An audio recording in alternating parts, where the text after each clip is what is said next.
Berdasarkan riset yang dilakukan oleh Sergei Lobachev dari London Public Library, setiap tahun 200.000 judul buku dipublikasikan dalam bahasa Inggris, 101.000 judul buku dipublikasikan dalam bahasa Mandarin, dan 90.000 judul buku dipublikasikan dalam bahasa Jerman.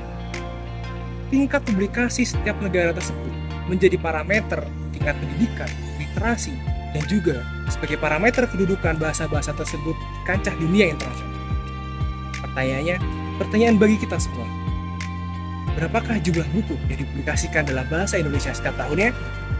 Menurut data dari Ikatan Penerbit Indonesia atau IKAPI pada tahun 2019, terdapat 93.630 judul buku berbahasa Indonesia yang dicetak setiap tahunnya dari berbagai kategori dan genre. Namun, ironisnya, lebih banyak buku-buku berbahasa Inggris dan Belanda berisi penulis asing yang membahas dan mengkaji mengenai wawasan kebudayaan dan pengetahuan lokal di Indonesia, alih-alih buku-buku berbahasa Indonesia yang ditulis oleh para penulis dan peneliti lokal. Mengapa hal ini bisa terjadi?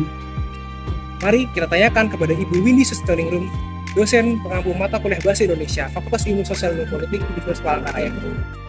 Oke, jadi untuk bahasa daerah dari beberapa kosakata daerah atau suatu khas tradisional yang dari daerah itu lebih banyak dikuasai asing. Kenapa? Yang pertama itu yang jelas karena transkripnya ya. Kenapa ditranslate kepada bahasa Belanda atau bahasa Jerman atau bahasa Inggris gitu misalnya? Pasti ada sesuatunya nih. Yang pertama itu pasti karena masalah uang. Uang, kenapa kok jadi uang salah satu jadi topik yang sangat hangat? Karena kita untuk mentranslate itu perlu uang. Dan untuk mentranslate naskah, kita kan harus menemukan naskahnya. Pasti tidak semua orang punya, tidak semua pemilik punya. Misalnya seorang damang ya kalau di Dayak itu, atau beberapa kepala suku, kepala daerah itu kan ada beberapa naskah kuno itu yang khas, yang tidak boleh disebarluaskan ke orang lain, atau ketika membaca ini pun harus ada syarat-syaratnya tertentu. Misalnya harus makan sesuatu lah, ada ritual-ritual apalah gitu kan. Itu kan perlu uang juga. Dan selanjutnya harus bisa mentranslatekannya. Misalnya saya punya naskah A, kemudian ini masih dalam bahasa Dayak, saya ingin mentranslate ke dalam bahasa Indonesia atau bahasa lain yang ingin saya kuasai. Nah, di situ saya berkomunikasi bisa tidak dengan bahasa ini. Saya bisa mentranslate sendiri, oke aja. Tetapi kalau saya tidak bisa mentranslate, tentunya perlu orang yang bisa paham dengan bahasa itu atau aksara itu gitu kan.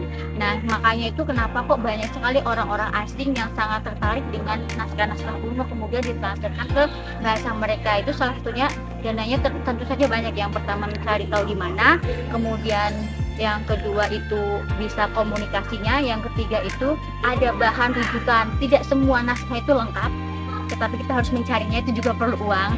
Kemudian tidak semua naskah itu bisa kita ambil secara minta dengan suka-suka. Nah, di situ kan juga perlu ada ritual khusus. Nah, untuk orang luar seperti di Amerika dan sebagainya itu kan sangat menyukai dengan bahasa daerah, naskah-naskah, kitab-kitab. Nah, itu mereka memang sangat apa ya istilahnya, sangat 100% sekali untuk aku mau ini. Siapa yang bisa bahasanya? Siapa yang bisa mentranslate? Dan kenapa aku tidak ke bahasa Indonesia? Karena mereka tujuannya ke negara mereka sendiri untuk menambah referensi. Dan yang kedua itu memang bahasa Indonesia itu orang Indonesia itu kan memang sedikit kurang membacanya ya, kurang suka membacanya. Dan jadi naskah yang hanya sekedar naskah aja kemudian ditumpuk hanya sebagai dimuseumkan atau seperti apa, jadinya ya sudah. Jadi menurut kita itu tidak berharga, tetapi menurut bangsa asing sangat berharga. Itulah kenapa salah satunya kok banyak sekali di luar itu yang mentranslate bahasa dari kitab-kitab kita keluar. Dan satu lagi adalah karena waktu itu kita ada penjajahan. Intinya banyak sekali naskah-naskah di Indonesia yang dibawa ke negara mereka. Contohnya di KITLV itu di Belanda, banyak sekali naskah-naskah kuno yang ditranslatekan ke bahasa Belanda. Tidak hanya di Kalimantan, di Jawa pun ada, di Sulawesi, Bali, dan berbagai tempat lainnya itu pun ada. Jadi tadi pertanyaannya Hanif, kenapa kok lebih banyak asing? Karena mereka lebih giat dalam kebahasaannya, tentunya minatnya, dan juga dari segi bahasa dan penyanyi. Jadi, internasionalisasi bahasa Indonesia semua bergantung pada kita sebagai generasi muda. Tergantung pada sejauh mana kepedulian kita akan bahasa, budaya, dan identitas kita.